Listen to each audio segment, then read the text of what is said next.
Questions and concerns are being raised over Alberta's proposed Bill 20, giving the province more power over municipalities. The Municipal Affairs Statutes Amendment Act has garnered a lot of attention from the public, with some Alberta residents troubled over how much control the province would have. We are here at the will of the provincial government. The two levels of government that are enshrined in the Constitution are the federal government and the provincial government.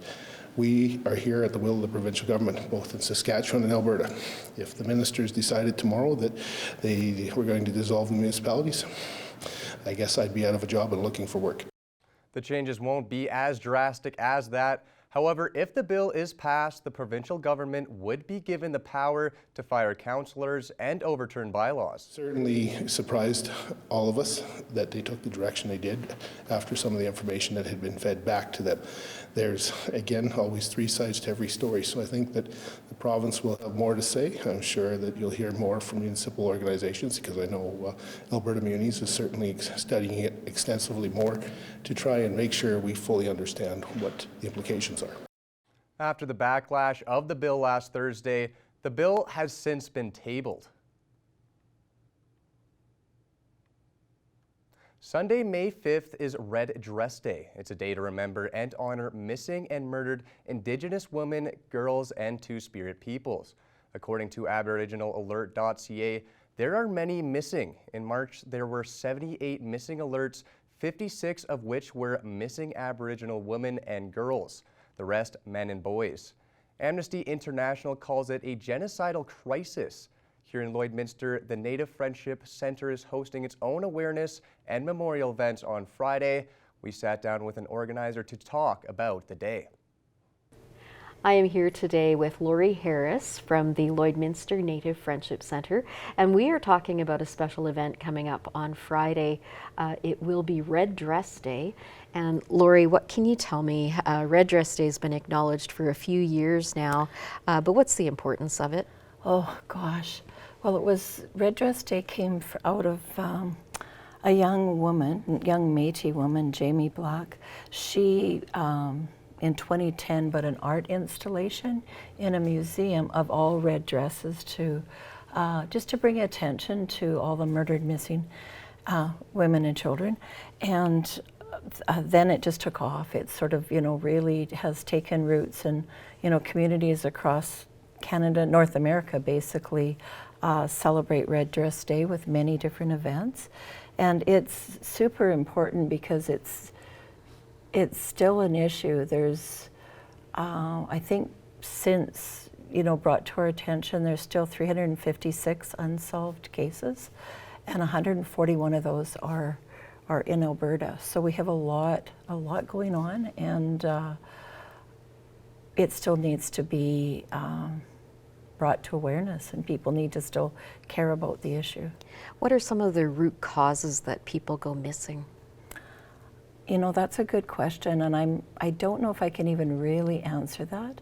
Vulnerable population, society doesn't value Indigenous women and girls as or two-spirited people in the same way. I think there may be, I wish I knew what the reasons are, because they're very overly represented in this area as far as, population base. So something's going on. I'm not exactly sure what the reasons are, but I think education, awareness, changing people's thoughts will be helpful. Yeah, for sure. And the work that the Friendship Centre does, obviously building community, how do you guys help? Well, we definitely try to support as much as we can.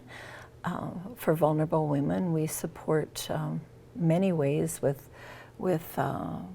clothing, food, and all of those things. We did a women's wellness this year to help women get stronger, build confidence, know what a healthy relationship is. But I don't know if we in particularly do anything to prevent, what's going on, but we definitely bring awareness And that's what the Red Dress Day is about, is awareness. Yeah. So what can you tell me about this year's event? What are you guys doing? Okay, so this year we had the day, it's supposed to be May 5th, and that's the standard day that is considered Red Dress Day in May. However, because we wanted the schools involved, we chose May 3rd. So we're starting off with a pipe ceremony at 10:30 at our center. We have quite a few Indigenous students coming from junior highs and high school to participate and anyone's welcome. And then at 12:15, we walk from City Hall and do a memorial walk down to the clock tower, then back on 49th Street. And then, weather permitting, we'll have a little drum group called Prairie Thunder Boys, which is the junior high and high school local youth drum group, and some local young women doing jingle dances in memory of our lost loved ones. And then we go inside and we have a beautiful luncheon, and in there we have a small program. We have a family member from someone that's lost their loved one to this tragedy, and they're going to speak, and we just honor them and have fellowship. And Sounds like a good day. we encourage everybody to wear red if you can. A few weeks ago we had a red skirt day where people could make red skirts so they could wear them for this day. Okay. So just for people that aren't familiar, what is the address of the Friendship Center, and again, what time does everything get underway? The address I can never remember, but it's 4602 49th Avenue. You just down from the post office. It's hard to miss. I'd like to put a blurb out too to Onion Lake, because they are actually doing their memorial walk from Lloydminster that morning and walking all the way out to their red teepee, and that starts at 9 o'clock on the north end of town. So if anybody wanted to participate in a longer walk, that's available as well. Wow. Yeah, I just saw the red dress teepee this morning, so it was very interesting. I'm hoping I get to drive out there and see it. Yeah. Yes. All right. Well, good luck with the event, and thank you so much for joining me today. Thanks for having me.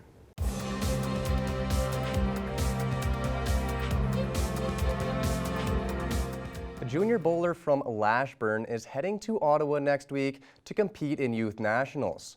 We sat down with the athlete to learn more about the event and what this competition means to him. I'm joined by Eric Lapierre, a 10-year-old bowler out of Lashburn, Saskatchewan, who's going to be competing at Youth Nationals coming up very shortly. Eric, first off, congratulations, and how's it going today? Good, thank you. Of course. And so how long have you been bowling for, and what kind of got you into bowling? My mom got me into bowling. I think I started bowling when I was 3, I think. I can't remember. Okay, so you've been bowling for quite some time now, and Youth Nationals is a very big competition. It is. And is this your biggest one yet? Yeah, it's my first time going to nationals. First time going to Nationals. And when is Youth Nationals? This upcoming week. That's going to be exciting. So this upcoming week, it's Yeah. on Sunday? Yeah, That's exciting. we're So leaving on Sunday. you're so, leaving on yeah. Sunday? That's going to be a lot of fun. And do you know how many athletes are going to be competing there? Almost every province, except I can't remember which ones aren't competing, but there's going to be a lot. So all over Canada. Yeah. And do you have any future goals, whether it's in bowling or outside of bowling? For my future goal for this upcoming, I hope I at least come like top 5 at least. Top 5? Yeah. In Nationals? Yeah. That would be really exciting. And you were telling me earlier too, you've kind of changed up, your double-handed bowling to Yeah. single-handed. Can you tell me the transition into that? It was very easy once I got the hang of it. But I'm very excited because it's my first time one-handed this year, Okay. and it got me into nationals. That's very exciting. And so as well, how did you get into Youth Nationals as well? Was there a competition that you had to compete Yeah. in very well at? It was called provincials, yeah. Provincials? Yeah. Well, that's going to be a lot of fun, Eric, and all of us here at Primetime Local News. Wish you nothing but the best next week at Youth Nationals, and I'm sure you're going to do an amazing job. Thank you. Of course, thank you. Abby St. John joins us back in studio for another look at the weather.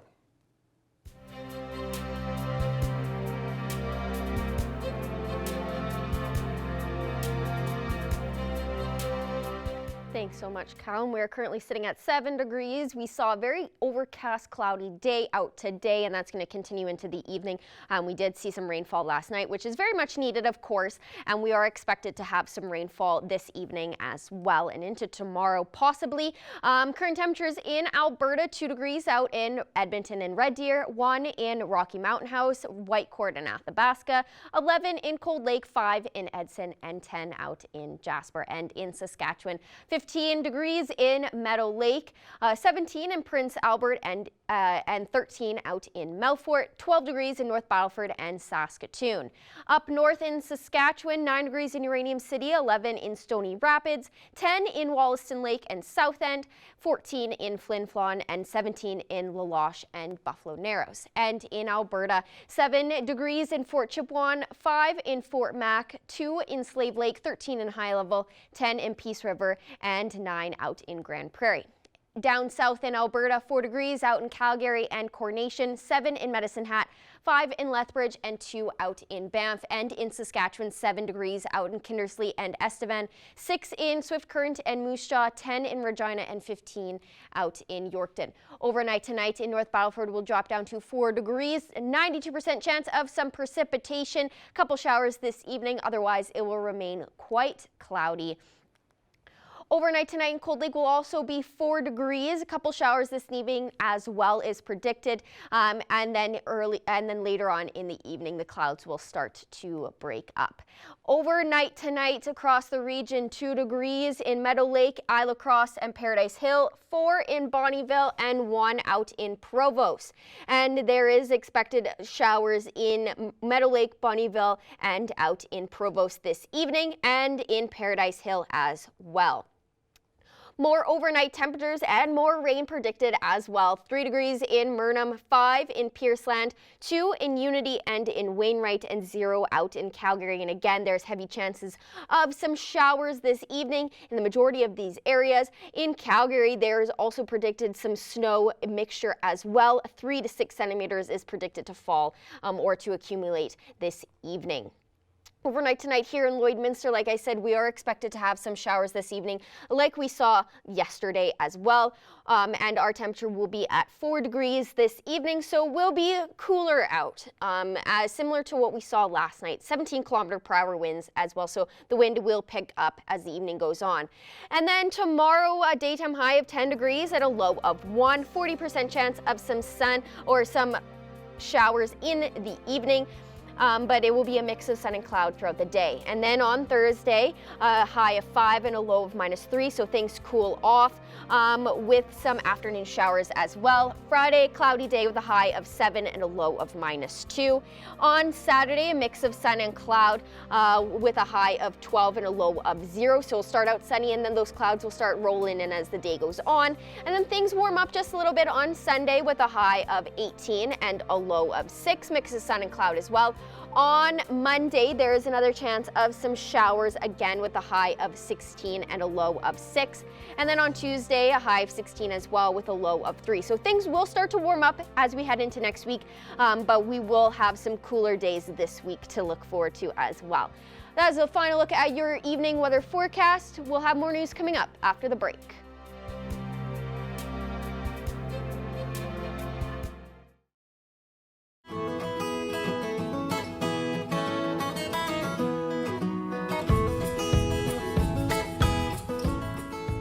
Back at Border Paws Animal Shelter for our weekly edition of Pet Project, and today we have Bert. He's this adorable cat. Tell me about his story, how he came to be, and a little bit about his personality and what his best fit would be. So Bert was brought in on October 20th as a stray, brought in by a member of the public. He had 3 little friends there with him. Ernie, Elmo, and Grover were all adopted, so he's the last one. He's been here now for 194 days. He's a very sweet boy. He was very shy at first, but as you can see, he's warmed right up. He's great with kids. He loves cuddles. He's great with other cats. He's very curious. He's just a very sweet boy. He has been vaccinated, microchipped. He's neutered, and he's ready to find his forever home. Yes, he seems ready to go, like you said, all vaccinated and microchipped, and he really is just the sweetest. Even just holding him for the first few minutes just so that we could put a spotlight on him, but he's still chilling, and even when we first came in, he was just coming out of a nap, so he was stretching out a bit, and he is in the free roaming cat room, so he is very good with other cats, as we've seen, which is, he's just so cuddly and so cute, and hopefully this helps. Now, we have a couple events coming up. I know we went through a long list of them last week, but we're going to focus on a couple that are right around the corner. The first one being the Hillmond Hall emergency. Yes, the Emergency Awareness and Family Fun Day will be held at the Hillmond Hall, and it's going to be from 10 a.m. to 3 p.m. on the 10th. Pretty exciting. There's going to be some fire trucks there. We're going to be there hopefully with an animal or two, some fun activities for everybody to do, so we're pretty excited about that. And will this be a good opportunity for people if they're interested in adopting to come out and talk to you guys? I'll definitely have applications available on site for people to fill out. If they see somebody they like, we'll have their little adoptable book, which has all the animals currently up for adoption. So there's quite a few little kitties and puppies that need homes. Fingers crossed that this is a unique adoption event, let's say, which is awesome. Now another fun event coming up is your grand reopening as well. So run down that information and what people can expect from that day. So from 12 to 8 on May 23rd, which is a Thursday, we're hoping to have our grand reopening so we can show people the progress that we've made here, the improvements that we made to the building. We have our new kennels in finally, so we're hoping to have a barbecue, have some food, some cake, come see the animals. Maybe you'll find a forever friend. And now last week you had mentioned needing people if they wanted to donate food to that event. Are you still in need of those kind of donations? Yes, absolutely. If there is anyone or any businesses that would be interested in helping us out with barbecue, food, supplies, or even to help volunteer to make this event as successful as we hope it will be, that would be absolutely fantastic. And it definitely will be fun for sure. And especially seeing all the new improvements, like you said, the new kennels, even the backyard spaces, beautiful. Still not completely finished, but it is looking great, and those dogs really are enjoying it being outdoors. And now finally, this is a yearly city event, but Street Fest, Downtown Street Fest is coming up in the next couple months in June. So run down that information and what people can expect as well. So on the 8th, we will have a booth again set up at Street Fest. We do it every year, and it's always so successful. We love getting to be out and see the public and give them more information about who we are, what we do, and what we hope to achieve, and we're really looking forward to that one. We get to be outside, maybe bring a dog or some kitties with us so people can see them. Hey, baby. Street Fest is always a great time. Even just walking around and checking out the different booths and stuff for like a little bit. The food, the live music. Exactly. I live near downtown, so I love just walking down, just checking out what's available. Now, finally, I ask this every week. What donations are you in need of? And also, there's some merchandise that people can purchase if they would like as well. So give some information on that as well. So for donations, again, things for the grand reopening, the barbecue, as far as animals go, enrichment for the dogs, toys for the dogs and cats, cat beds, the sturdier litter pans, because we do have some hefty boys like Thomas over here that, you know, the little flimsy ones, they step on an edge, it breaks, right? So we need a little bit sturdier ones. But as for the merch, we actually have merchandise through 1234.ca. You can save on your shipping by having it shipped directly here to the shelter. There's hats, there's shirts, long sleeves, hoodies. There's a coffee tumbler that's really nice on there. So really, a lot of really nice merchandise. So you should check it out. And will all those proceeds, anything purchased through the merchandise, goes right back to the building? Yes. And the operations.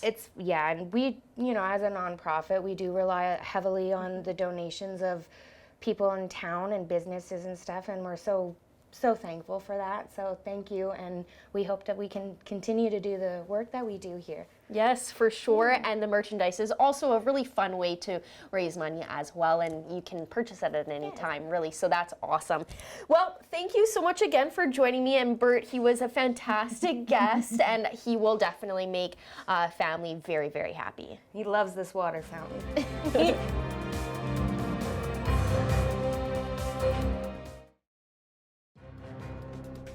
Furniture set and design supplied by Furniture Gallery, downtown Lloydminster. I have a very special guest joining me today on Primetime Local News. Tamara Patakin is here to talk about a special event happening in Lloydminster on Friday. Tamara, thank you for joining me today. Good afternoon. Tamara, I want to talk about the event that is planned for Friday. It's a very special event where it's a run basically, but you can kind of run and walk, and it's something that's been happening now for several years. But I want to let you explain exactly what is planned for this walk on Friday. So in previous years, the run that we host here in Onion Lake Cree Nation is within our nation, and it's we've had it now for 3 years. But within our community is how we carried on with the run. But being that this is the 4th year, we wanted to come more as a bigger approach. And so, you know, Lloydminster is our surrounding, is our community basically. So we're surrounding communities and coming at it as a unified approach, and also just raising awareness in a more different, on a different level. We thought it would be best to come from Lloyd and run to Onion Lake, to the site that is along the Saskatchewan River.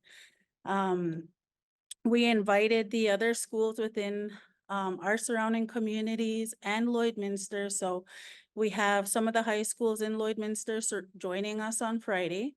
We have some runners from the Lloydminster running group going to be joining us, and some of our other Indigenous communities that are going to partake. And it's going to be a unified approach this year, and I'm pretty excited about it. So Tamara, can you tell me about the purpose of this event? Why are you guys doing the run?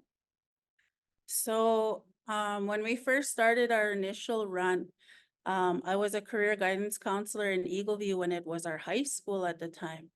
And in our high school, our students were the grandkids of these, of our women who were murdered.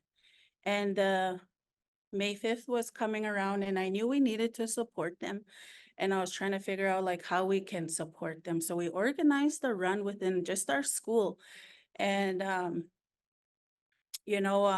part of my job is to create kind of activities.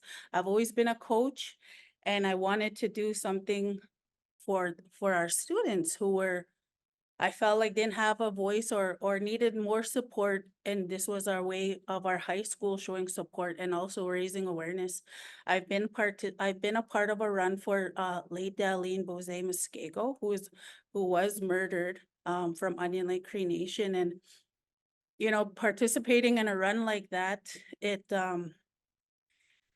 reminds you that even though you don't have words to say, it's the presence and running for the family to give them strength to know that support comes in different ways. And if we can do that for each other, it lifts them up. And at the end of our run that time, just hugging family and knowing that they appreciated you. And so I felt that, and I knew we needed to do that for our students.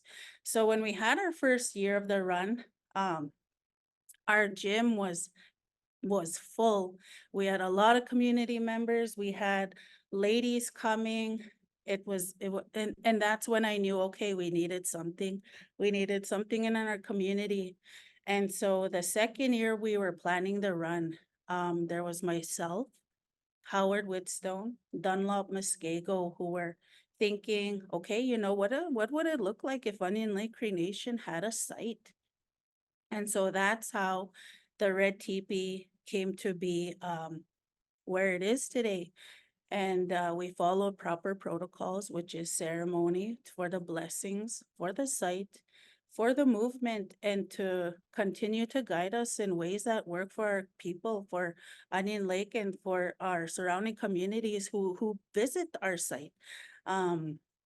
If you ever come to Onion Lake and you see the red teepee on the side, I encourage you to stop in, and you'll just see. You'll feel the peace that it brings. You'll see the beauty that surrounds it, and the end of the day, the awareness is there because our members planted trees there. And so everyone who's been affected plants a tree that brings strength to their family.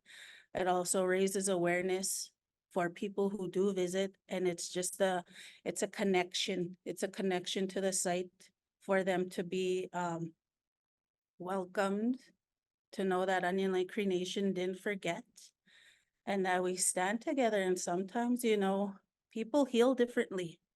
Everybody heals differently. And sometimes a moment of peace, just sitting there along the river, looking at the water and realizing, life continues and life moves forward, and there's strength in that. There's strength in that site. And I just love what it does for our community and for our people.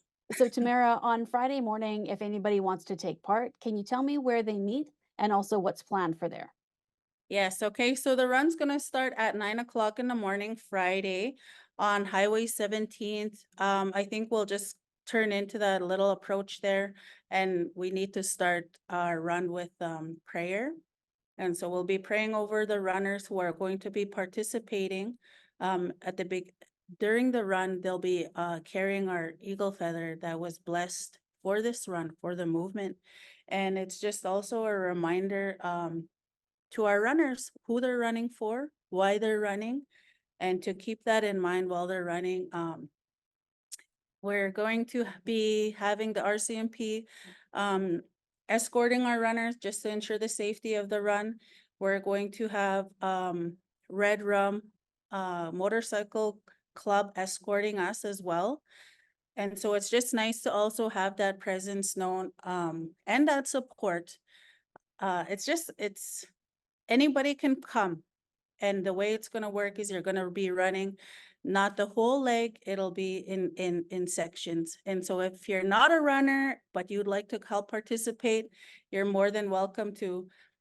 There's also going to be a walk from the middle school. If anybody wants to participate in the walk, they can walk with our students who are going to be walking from the middle school to the site. So we're trying to incorporate and maintain, people who can't run and able to walk to join in this movement. But if you're not able to do either, you're more than welcome to join us at the site. We are estimated to arrive at about 1 p.m. And then at 1 p.m. our agenda will take suit, which is where we're doing our ceremony, the families. We're presenting monuments this year, so it's pretty special. It's a pretty special year, and I'm excited for it to unfold, and I'm just excited for the new growth that it brings every year for our nation, for our people. And so, yes, that's how you can participate if you'd like to on Friday. Thank you so much, Tamara, for joining me today. I really appreciate it, and good luck with everything on Friday. Thank you. Have a good day. That's all the time for us from Primetime Local News. Have a great night, everybody.